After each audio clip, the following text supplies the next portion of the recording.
reviews. So this is a really similar flavor to just regular powdered sugar, regular cane sugar.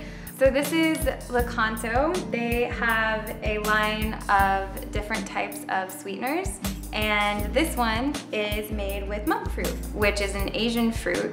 It's not something that is artificial in the slightest. I like a lot of it because I have a big sweet tooth.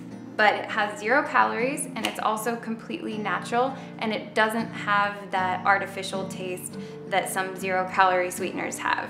I used to use stevia, and I never really liked this taste of stevia because it was really planty, and this one just tastes like normal sugar, so it's great. I've been using this brand for a year now.